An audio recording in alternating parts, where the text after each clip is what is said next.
할렐루야. 주님의 전에 나오신 우리 성도님들 모두를 환영합니다. 여러분, 성령 충만하십시오.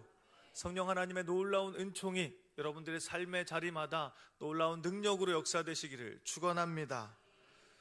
언젠가 우연히 유튜브에서 본 영상 중에 지나가는 시민에게 다짜고짜 어려운 이들에게 얼마까지 기부를 할 수 있겠냐면서 그 기부금을 우리에게 지금 달라 하는 그런 영상을 보았습니다. 대부분은 거절했지만 실제로 돈을 주는 사람들도 있었어요. 자, 이게 무슨 컨텐츠인가 하면 시민들이 기부하겠다고 하는 그 돈을 받고 그 돈의 10배를 그 자리에서 돌려주는 겁니다. 대부분의 사람들은 1,000원에서 10,000원 정도를 기부했는데 10배로 돌려받았을 때의 사람들의 반응은 한결같았습니다. 뭐였을까요? 이럴 줄 알았으면 더 기부할 걸. 오늘 본문은 우리에게 복에 대한 말씀을 전해주고 있습니다. 세상에 복 받기 싫어하는 사람은 없을 겁니다. 그렇다면 우리는 말씀을 통해 하나님께서 어떤 인생들에게 복을 내려주시는지를 살펴보아야 하겠죠. 그래야 앞선 유튜브 영상의 사람들처럼 이럴 줄 알았으면 내가 그때 그렇게 했어야 하는데 하면서 후회하지 않을 테니까요. 자, 그럼 우리 먼저 1절의 말씀부터 보겠습니다. 여호와께서 아브라함에게 이르시되 너는 너의 고향과 친척과 아버지의 집을 떠나 내가 내게 보여줄 땅으로 가라. 아멘. 편의상 아브라함이라고 지칭하겠습니다. 이런 말씀을 주목해 보면 아브라함이 먼저 하나님을 찾아간 게 아니에요. 하나님께서 아브라함에게 먼저 찾아와 주신 거죠. 그러면 우리는 이렇게 생각하기 쉽습니다. 아브라함에게는 그럴 만한 이유가 있겠지. 하나님께서 많고 많은 사람들 중에서 아브라함을 택하실 만한 이유가 있겠지. 그러나 아브라함은요, 지극히 평범한 소시민에 불과합니다. 우리와 조금도 다를 것 없는 사람이라는 거예요. 그럼에도 하나님께서 아브라함을 택하셨습니다. 여러분 기억하세요. 하나님이 우리를 부르실 때 하나님이 주목하는 것은 우리의 능력이 아닙니다. 능력은요, 하나님께 얼마든지 있습니다. 그래서 하나님은 능력이 아닌 그의 믿음의 결단을 주목하십니다. 그럼 여러분, 이 시간 말씀 듣는 가운데 하나님께서 여러분들의 마음을 두드리시거든 믿음으로 결단하시기 바랍니다. 하나님은 우리의 믿음의 결단을 기뻐하시고 결단하는 인생을 사용해 주십니다. 자, 아브라함을 찾아오신 하나님께서는 그에게 떠나라 말씀하셨습니다. 무엇으로부터 떠나요? 고향과 친척과 아버지의 집으로부터 떠나라 말씀하셨습니다. 이 말은요, 친척들과 결별하고 이제 부모님과 담 쌓고 살라 이런 말씀이 아닙니다. 이 말씀은 장소적인 개념을 넘어서 옛사람과 떠나라는 겁니다. 죄의 자리에서 벗어나라는 겁니다. 내가 주인 되어 살던 내 인생의 자리에서 떠나 이제 하나님이 주인 되시는 인생을 살라 하시는 말씀입니다. 사실 여러분, 익숙함에서 벗어나는 거 불편한 일이죠. 그래서 우리는 불편한 것보다 편함을 추구하기 마련입니다. 신앙생활 오래 하다 보면요, 몸에 밴 자연스럽고 익숙한 습관들, 행동들이 있습니다. 그런데요, 우리 몸에 밴 자연스러운 행동 중에 틀린 것이 있을 수 있다는 사실을 우리는 늘 인지해야 합니다. 우리가 편하게 추구하는 습관들 가운데 교정이 필요한 행동이 있을 수 있다는 거예요. 쉽게 말하면 익숙한 것이, 편한 것이 무조건 정답은 아니라는 거죠. 여러분, 교회 반주기 사용해 보셨나요? 반주기요, 정말 어렵습니다. 반주기를 처음 쓰는 사람들은 하나같이 헤매곤 하는데요. 왜 그러냐 하면 우리가 익숙하게 부르는 찬송가 중에 악보대로 부르지 않고 우리가 익숙한 대로 배워온 대로 부르는 곡들이 생각 외로 꽤 됩니다. 저도 몰랐는데 첫 목회를 나가서 반주기를 사용하는데 내가 원래 부르던 대로 얘가 음을 반주하지 않는 거예요. 얘는 악보대로 하는 거죠. 처음에는 반주기가 고장난 거 줄 알았는데 반주기가 문제가 아니라 제가 익숙하게 불렀던 게 문제였습니다. 우리 교회는 반주기를 사용하지 않잖아요. 근데 저는 우리 교회에 처음 와서 당황했습니다. 저는 살면서 찬송가 635장 주기도문송은 들어본 적도 불러본 적도 한 번도 없었습니다. 근데 그 곡이 생각보다 어렵더라고요. 첫 예배 드리기 위해 정말 100번도 더 불러봤습니다. 그리고도 걱정이 돼서 토요일날 민주를 불러서 반주를 부탁하는데 민주가 저에게 묻는 겁니다. 목사님, 악보대로 할까요? 아니면 현덕 스타일로 할까요? 현덕 스타일이 뭐냐고 했더니 원래 악보대로 하면 4박자를 쉬는 건데 현덕 스타일은 2박자 쉬고 바로 들어간다는 거예요. 아니 저는 지금 악보대로도 못하는데 제가 현덕 스타일을 어떻게 해요? 그래서 일단은 악보대로 하자고 했습니다. 그래서 저랑 민주는 4박자 쉬기로 약속을 한 거예요. 그리고 그날 민주랑 저랑 약속한 대로 4박자를 쉬는데 우리 둘을 제외한 모든 성도님들이 2박자 쉬고 평소 하던 대로 들어간 거죠. 그날 찬송하면서 얼마나 진땀을 뺐는지 모릅니다. 그런데 여러분, 뭐 찬송가야 2박자에 쉬든 4박자에 쉬든 뭐 틀려도 좀 어떻습니까? 그러나 우리의 삶에 우리가 익숙하다고 하는 이유로 영적으로 나쁜 습관들을 계속해서 유지하고 있다면 이건 분명 문제라는 겁니다. 여러분, 우리 안에 있는 영적인 나쁜 습관들이 있다면 즉시로 그 자리를 떠나시기 바랍니다. 그 자리에서 벗어나 하나님이 기뻐하시는 삶의 자리 가운데 서야 하는 것이죠. 그래서 하나님은 아브라함에게 고향과 친척과 아버지 집을 떠나라 말씀하신 거예요. 왜냐하면 아브라함이 우상으로 가득한 그 땅에 머무르는 한 그는 절대로 믿음의 조상이 될 수 없기 때문입니다. 그런데요, 사실 하나님께서 오늘 본문에서 아브라함에게 떠나라 말씀하시는데 이 말씀은 아브라함에게 처음 하신 말씀은 아니었습니다. 2번째 하신 말씀이죠. 우리 사도행전 7장 2절에서 3절의 말씀을 볼까요? 스데반이 이르되 여러분 부형들이여 들으소서. 우리 조상 아브라함이 하란에 있기 전 메소보다미아에 있을 때에 영광의 하나님이 그에게 보여 이르시되 내 고향과 친척을 떠나 내가 내게 보일 땅으로 가라 하시니. 아멘. 오늘 본문에서 아브라함은 지금 어디 있느냐? 하란에 있어요. 근데 하란이 아브라함의 고향이 아니라 아브라함은 원래 메소보다미아, 다시 말해 갈대아 우르에 살고 있었는데 그런 그를 하나님이 떠나라고 부르셨다는 거예요. 그래서 아브라함이 하나님의 부르심에 순종해서 아버지 데라와 함께 일가족을 이끌고 부르심에 순종해 오다가 하란이라고 하는 도시에 이르게 된 겁니다. 여러분, 아브라함의 아버지 이름이 뭐예요? 데라잖아요. 데라에게는 세 아들이 있었습니다. 하란, 나홀, 아브라함.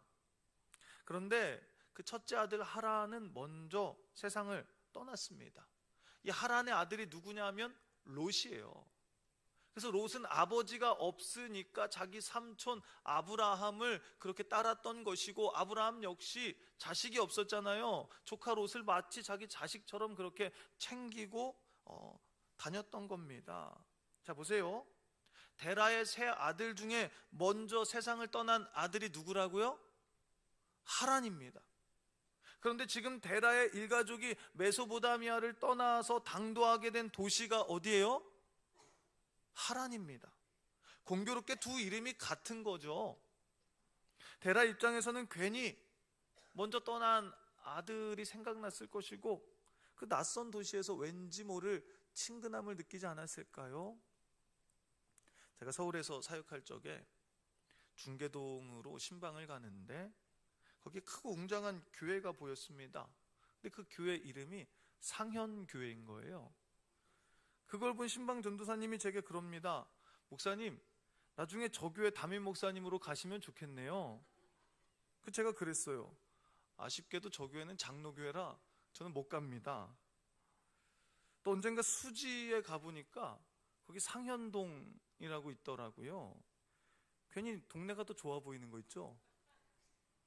여러분, 데라 역시도 그 하란 땅에 머물면서 먼저 떠난 아들 하란을 더 많이 추억하지 않았을까요? 또 당시 하란은요, 상업의 중심지였습니다. 여러 가지로 문명이 발달했던 땅이었어요. 아브라함의 고향 갈대아 우르와 이 하란은 굉장히 비슷한 곳입니다. 하나님은 익숙함을 벗어 던지고 떠나라고 말씀하셨는데 떠나다 말고 또다시 익숙함의 자리에 주저앉아 버린 겁니다. 여러분, 이 하란이라고 하는 뜻이 무엇인지 아시나요? 하란에는요, 잠시 머물다, 낭비하다 라는 뜻이 있습니다. 그렇게 아브라함은 아버지 데라와 함께 하나님의 부르심을 잊어버린 채 잠시 머물며 낭비하고 있습니다. 하나님이 주신 시간들을 낭비하고 있었다는 겁니다. 그런데 그때 아브라함의 아버지 데라가 죽죠. 창세기 11장 32절의 말씀을 보면 데라는 나이가 205세가 되어 하란에서 죽었더라. 아멘. 그렇게 아버지 데라를 떠나보낸 아브라함에게 하나님이 다시 찾아오신 거예요. 오늘 본문이 처음 찾아오신 장면이 아니라 또다시 찾아오셔서 떠나라 말씀하시는 거죠. 그런데 떠나라는 하나님의 명령은 막연하게 보입니다. 어디로 가라는 거예요? 말씀을 주목해 보세요. 하나님은 아브라함에게 내가 내게 보여준 땅으로 가라고 말씀하시지 않고 보여줄 땅이라고 말씀하셨습니다. 어디로 가라는지 명확하게 알려주지 않으신 겁니다. 일단 떠나면 그때 가르쳐 주시겠다는 거죠. 우리가 종종 그런 얘기 하잖아요. 내가 뭘 믿고 거기를 가? 내가 뭘 믿고 너한테 그 돈을 빌려줘? 이 말에는요, 내가 믿을 게 있어야 그 일을 하겠다 하는 뜻을 내포하고 있는 거죠. 그럼 우리는 뭘 믿어야 할까요? 너무나 당연하지만 하나님을 믿어야 합니다. 지금 하나님은 아브라함에게 믿음을 도전하시는 거예요. 한번 생각해 보세요. 하나님이 다 보여주고 거기다가 이렇게 신도시도 건설할 것이고 거기다가 이렇게 이런 플랜을 가지고 있으니까 거기 가봐. 여러분, 그때는요 믿음이 구태여 필요가 없습니다. 알지 못하고 떠나는 것이기 때문에 믿음이 필요한 겁니다. 하나님은 지금 아브라함에게 하나님을 믿고 하나님만 믿고 떠나라고 말씀하시는 겁니다. 모든 것이 불투명하지만 오직 하나님만 믿으라고 믿음을 촉구하시는 것이죠. 사실 아브라함이 자신의 고향과 친척과 아버지의 집을 떠나는 것은 지금 우리가 어디 다른 지역으로 이사하는 것과는 격이 다른 이야기예요. 굉장히 위험천만한 이야기죠. 그를 보호하고 있는 모든 안전망을 걷어내는 것과 같습니다. 그런데 한번 생각해 볼까요? 고향에 있으면 안전한가요? 아버지의 집에 살고 친척들과 함께 그 땅에 머물러 있으면 정말 모든 것으로부터 안전한가요? 여러분 기억하세요.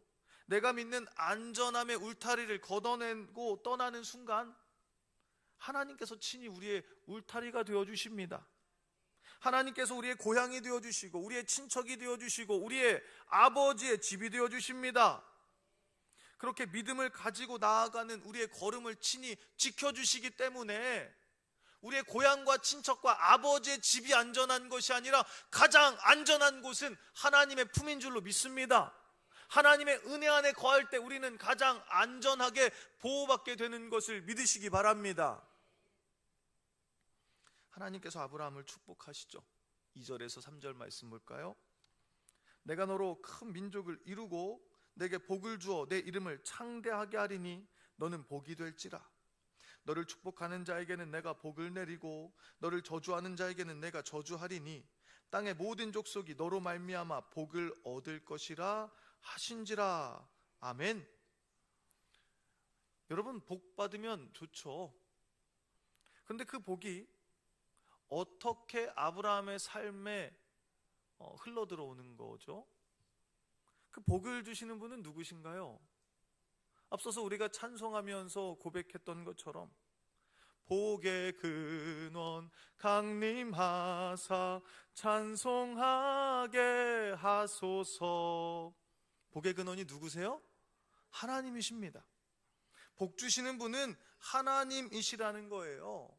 그래서 오늘 본문을 보면 내가 라고 하는 부분이 반복해서 사용되고 있습니다. 내가, 하나님이 복 주시겠다는 겁니다. 이것을 바꿔 말하면 하나님은 지금 아브라함을 향해서 내가 복 줄 터이니 너의 힘으로 쌓아 올리려고, 너의 방법으로 이뤄내려고 아등바등하지 말아라, 이렇게 말씀하시는 겁니다.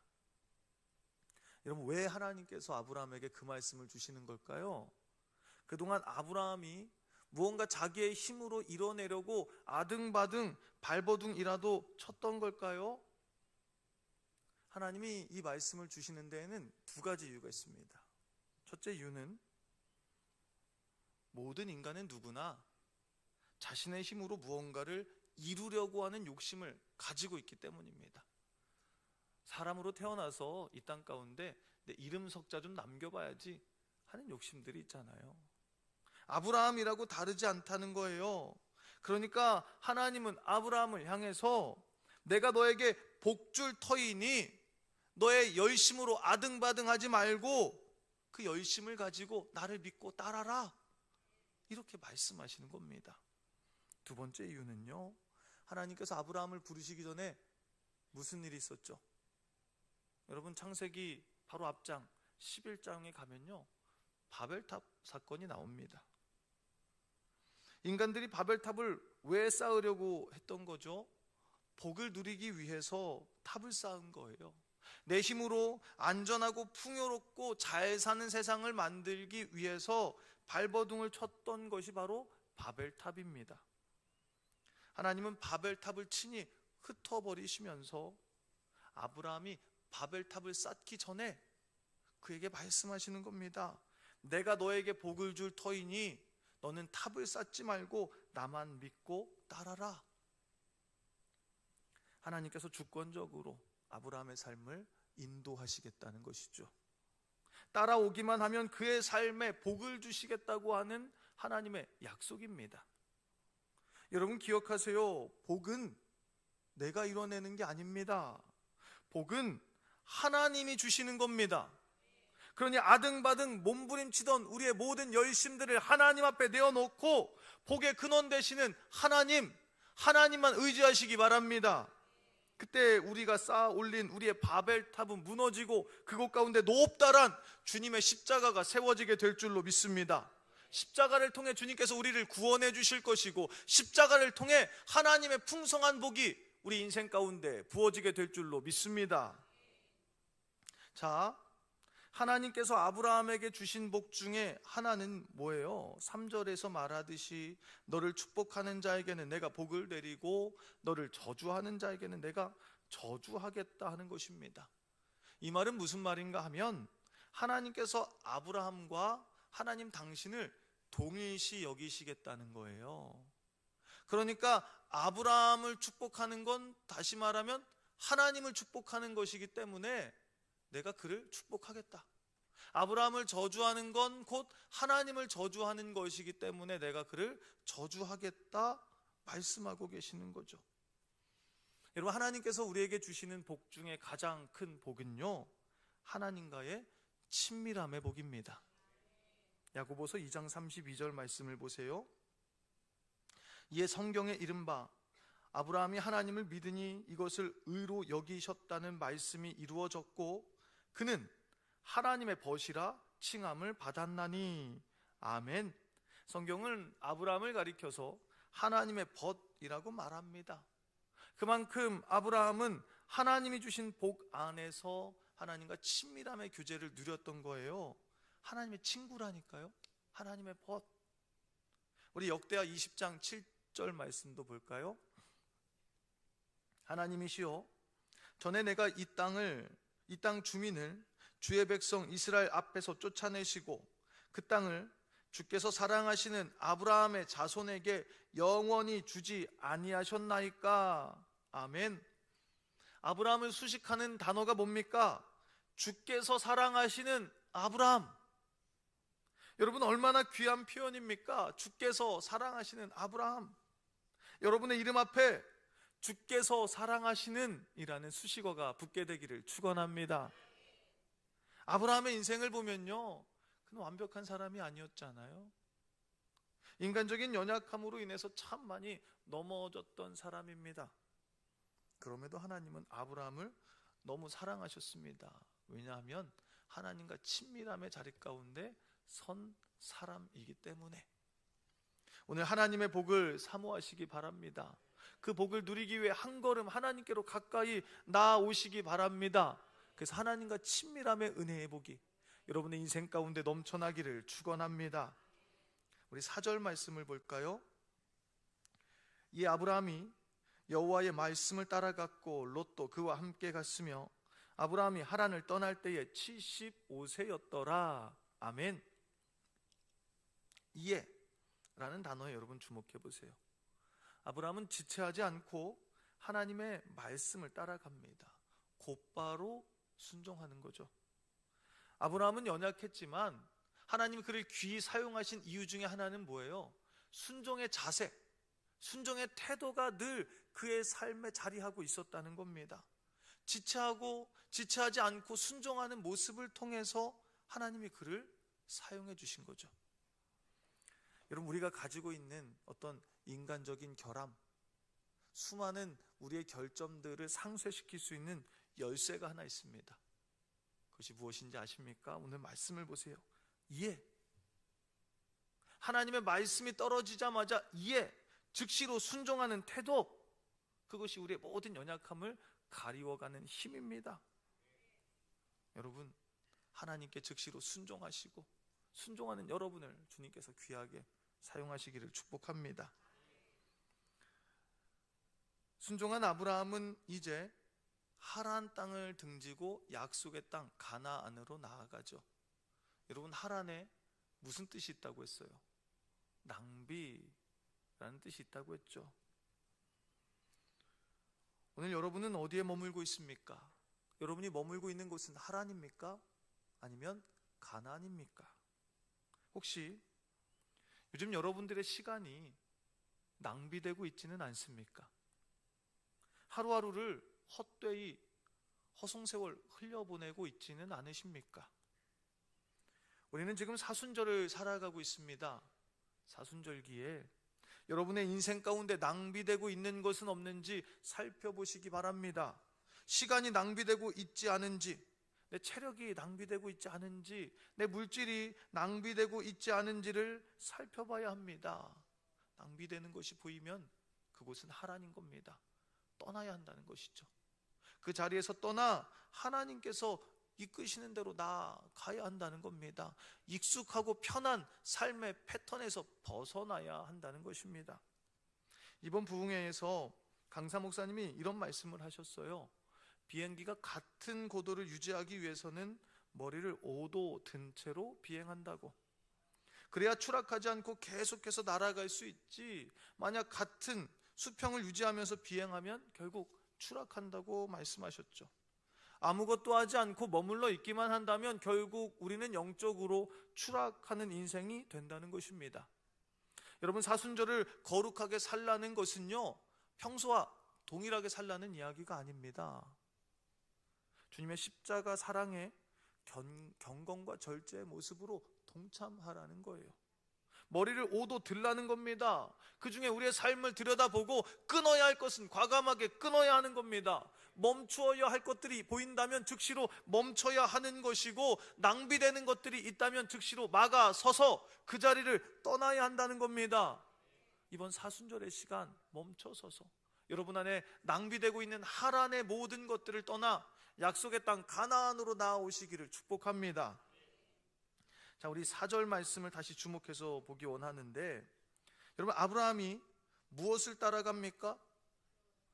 말씀을 따라갑니다. 그러면 롯은 무엇을 따라갑니까? 롯은 말씀을 따라가는 아브라함을 따라갑니다. 아브라함이 말씀을 따라갔다면 롯은 사람을 따라간 거예요. 그 결과가 뭐예요? 롯은 소돔성이 무너져 내릴 때 그의 인생이 함께 무너져 내렸습니다. 여러분, 우리가 신앙생활 하면서 시험에 드는 이유가 뭘까요? 대부분 나 자신 때문에 시험에 드는 경우는 별로 없습니다. 다른 사람 때문에 시험에 들죠. 그럼 한번 생각해 봅시다. 그 시험의 문제가 정말 오롯이 그 사람에게만 있는 걸까요? 혹시 내가 롯처럼 사람을 따라갔기 때문에 생긴 문제는 아닐까요? 여러분, 기억하세요. 말씀을 따라가는 사람은 쉽게 흔들리지 않습니다. 그런데 사람을 따라가는 사람은 쉽게 흔들립니다. 쉽게 시험에 듭니다. 쉽게 넘어집니다. 아브라함도 그렇고 롯도 그렇고 같은 시간을 산 사람이잖아요. 같은 시대를 산 사람이잖아요. 똑같이 메소포타미아에 머물러서 살고 있었어요. 똑같이 하란으로 옮겨서 살고 있었습니다. 똑같이 가나안을 향해 나아갑니다. 아마 둘이 교회를 다녔으면 똑같이 예배의 자리를 지켰을 겁니다. 근데 그들이 같은 자리에 있다 해도 그들의 삶은 분명 달랐습니다. 뭐가 달랐어요? 따라가는 것이 달랐습니다. 아브라함은 말씀을 따라갔고 롯은 사람을 따라갔습니다. 그러니 그들의 예배가 다를 수밖에요.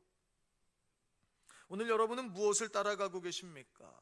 기억하십시오. 사람을 따라가면 반드시 시험에 들 수밖에 없습니다. 반드시 넘어질 수밖에 없습니다. 그동안 여러분들이 무엇을 따랐든 그것은 중요하지 않습니다. 이제부터 아브라함과 같이 말씀을 따라가시기 바랍니다. 말씀에 여러분들의 삶을 온전히 맡겨 드리시기 바랍니다. 여러분, 1절의 말씀을 다시 한번 보세요. 여호와께서 아브라함에게 이르시되 너는 너의 고향과 친척과 아버지의 집을 떠나 내가 내게 보여줄 땅으로 가라. 아멘. 여호와께서 아브라함에게 이르시되, 무슨 말이에요? 하나님께서 아브라함에게 말씀하신 거잖아요. 먼저 하나님께서 말씀으로 아브라함을 인도해 주신 겁니다. 그리고 아브라함은 그 인도하시는 말씀을 붙잡고 따라갔던 거죠. 다시 말하면 말씀의 길이 있다는 겁니다. 말씀의 방법이 있다는 겁니다. 여러분들의 인생이 막막하십니까? 여러분들이 걸어가는 그 길이 꽉 막힌 것만 같습니까? 말씀을 붙잡으시기 바랍니다. 사방이 둘러진 채 막혀 있다 할지라도 말씀을 붙잡는 인생, 하나님께서 하늘문을 여셔서라도 우리의 삶의 길을 인도해 주시는 줄로 믿습니다. 여러분, 우리 하나님은 우리에게 완벽한 목적지를 알려주지 않으셨습니다. 아브라함을 보세요. 내가 내게 보여줄 땅 보여주지 않으셨다는 거예요. 그럼 어떻게 하죠? 말씀을 놓치면 안 되니까 늘 그 말씀에 귀를 기울여야 합니다. 여러분들이 아시는지 모르겠지만 제가 길칩니다. 길을 잘 못 찾습니다. 근데 요새는 내비게이션이 있어서 내비게이션을 보면 좀 잘 따라가는데, 또 가끔 운전하면서 아내랑 대화하면서 가다가 길을 놓쳐버린 적이 얼마나 많은지 모릅니다. 내비게이션이 하는 말에만 귀 기울여서 순종했다면 길을 놓치지 않았을 텐데 자꾸 옆에서 말을 시키니까 또 반응을 해야 되잖아요. 여러분, 우리가 인생의 길을 놓치지 않으려면 하나님의 말씀에 귀를 기울여야 한다는 겁니다. 자꾸 옆에서 하는 이야기 듣지 마시고, 운전할 때는 괜찮습니다. 하지만 신앙생활할 때는 하나님께서 하시는 말씀 붙잡고 여러분들을 인도하시는 그 길로 나아가실 수 있기를 축복합니다. 우리 5절의 말씀을 볼까요?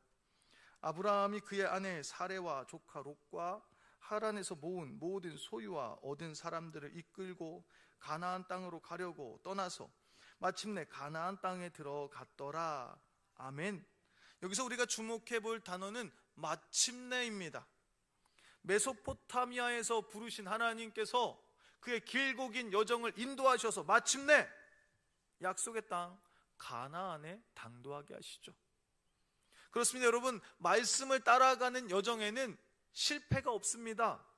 마침내 하나님이 목적하신 그곳, 푸른 초장과 쉴만한 물가, 약속의 땅 가나안으로 여러분들의 삶을 인도하실 것을 믿으시기 바랍니다. 여러분, 지금 아브라함의 상황은 어때요? 평생 함께 해온 사랑하는 아버지 데라가 세상을 떠났습니다. 또 태의 문은 꽉 막혀서 자식도 없는 그런 상태입니다. 그러나 아브라함은요, 자신의 처지를 비관하지 않습니다. 감정에 휘둘리지 않습니다. 말씀을 따라 걸어갈 뿐입니다. 여러분, 이것이 말씀을 붙잡고 살아가는 인생 가운데 허락하신 하나님의 복입니다. 상황에 요동하지 않아요. 환경에 뒤따르지 않습니다. 하나님 그분만 바라봅니다. 아브라함은요, 말씀 안에서 자신을 향한 하나님의 영적 정체성, 하나님께서 부여하신 영적 정체성이 무엇인지를 깨달았습니다. 그게 뭐죠? 너는 복이라. 너는 복의 근원이라. 오늘 말씀의 제목이 뭡니까? 안 보이십니까? 말씀의 제목이 뭐죠? 우리 다시 한번 고백해 볼까요? 나는 복의 근원입니다. 여러분, 이것이 여러분들의 정체성인 줄 믿으시기 바랍니다. 감정에 휘둘리지 마시고, 상황에 요동하지 마시고, 말씀을 붙잡고 살아갈 때 복의 근원 되시는 여러분들의 삶을 통해 하나님께서 은혜와 복으로 함께 하시고 역사하신다는 거죠. 창세기 22장 18절 말씀을 보세요. 또 내 씨로 말미암아 천하 만민이 복을 받으리니 이는 내가 나의 말을 준행하였음이니라 하셨다 하니라. 아멘. 여러분들을 통해 여러분들의 가정에, 여러분들의 자녀들 가운데 하나님께서 복을 주시겠답니다. 그 이유가 뭐예요? 아브라함이 하나님의 말에 준행했기 때문에. 준행하기 위해서 선제되어야 하는 것은 무엇입니까? 하나님의 말씀에 귀 기울이는 겁니다. 그리고 그 말씀대로 살아가야 하는 거예요. 근데 여러분, 우리가 그 말씀대로 살아갈 힘이 없잖아요. 능력이 없잖아요. 어떻게 합니까? 떠나야 합니다. 내 생각에서 떠나야 하고, 내 익숙한 삶의 방식에서 떠나야 하고, 죄의 자리에서 떠나야 합니다. 그때 하나님께서 우리를 인도하셔서 아브라함에게 약속하신 그 약속, 내 씨로 말미암아 천하 만민이 복을 받으리니 이는 내가 나의 말을 준행하였음이니라 하는 약속의 말씀을 듣게 된다는 것이죠. 사랑하는 성도 여러분, 오늘은 여러분들과 함께 믿음의 조상 아브라함에게 복 주시는 하나님에 대한 이야기를 나눴습니다. 믿음에는요, 두 가지가 필요해요. 하나는 순종이고 하나는 신뢰입니다. 순종은요, 내가 할 수 있는 걸 하는 거예요. 그러면 신뢰는 뭐냐? 내가 하지 못하는 건 하나님께 맡겨 드리는 겁니다. 아브라함은 믿음의 사람이었습니다. 그래서 하나님께서 떠나라고 하니까 떠났어요. 순종이죠. 내가 할 수 있는 걸 한 겁니다. 근데 하나님이 어디로 가야 할지를 가르쳐 주지 않으셨어요. 그때 아브라함은 어떻게 반응합니까? 신뢰했습니다. 내가 알지 못하는 그 길을 하나님께 맡기는 겁니다. 내가 알지 못하는 내 인생의 모든 여정을 하나님께 의탁하는 겁니다. 그때 하나님께서 결국 그의 걸음을 약속의 땅 가나안으로 인도해 주셨습니다. 다윗이 이렇게 고백합니다. 시편 23편 6절입니다. 내 평생에 선하심과 인자하심이 반드시 나를 따르리니 내가 여호와의 집에 영원히 살리로다. 아멘. 참 아름다운 믿음의 고백이지만 이 고백대로 다윗의 삶이 형통하거나 늘 평탄하지는 않았어요. 정말이지 파란만장한 인생을 살아갔던 사람이 다윗이죠. 그럼에도 다윗은 뭐라고 고백해요? 자기 평생에 하나님의 선하심과 인자하심이 반드시 따랐다고 고백합니다. 이것이 가능했던 것은요, 먼저는 다윗이 하나님 앞에 순종했습니다. 하나님을 따라갔습니다. 하지만 자기가 할 수 없는 일들이 있었잖아요. 예를 들어 사울이 계속해서 다윗을 쫓아옵니다. 이건 다윗이 컨트롤할 수 있는 영역의 것들이 아닙니다. 그때는 다윗이 어떻게 해요? 신뢰했습니다. 하나님을 신뢰하며 내가 할 수 없는 어쩔 수 없는 일이니까 그 일을 하나님께 맡겼어요. 이런 맡겨보니까 알게 되는 게 있어요. 맡겼더니 내 인생에 하나님의 선하심과 인자하심이 부어지더라. 맡겼더니 하나님이 내 삶을 책임지시고 지키시고 돌보시더라 하는 것들을 깨닫게 됩니다. 그래서 다윗이 시편 23편을 통해 고백하는 거 아닙니까? 여호와는 나의 목자시니 내게 부족함이 없으리로다. 여러분, 믿음은 순종과 신뢰입니다. 여러분들이 할 수 있는 것들을 하십시오. 하지 못하는 것들을 하나님께 맡겨 드리십시오. 하나님께서 여러분들의 삶을 붙드사 여러분들의 목자 되어 인도해 주십니다. 감리교 창시자인 존 웨슬리 목사님이 유언으로 남긴 말입니다. 가장 좋은 것은 하나님이 우리와 함께 하시는 것이다. 여러분, 우리의 삶의 환경이 바뀌는 거 분명 하나님의 복이죠. 그런데 진짜 복이 뭔지 아세요? 진짜 복은요, 하나님이 나와 함께 하심으로 내가 변화되는 겁니다. 내 생각이 달라지는 거예요. 내 마음이 달라지는 겁니다. 내 방향이 달라지는 겁니다. 여러분, 이게 진짜 복입니다. 이 놀랍고도 위대한 복이 여러분들의 삶에 부어짐으로 복의 근원으로 살아가시기 바랍니다. 여러분들을 통해 하나님의 복이 이 땅 가운데 강같이 흘러 넘치시기를 주님의 이름으로 간절히 축원합니다. 기도하겠습니다.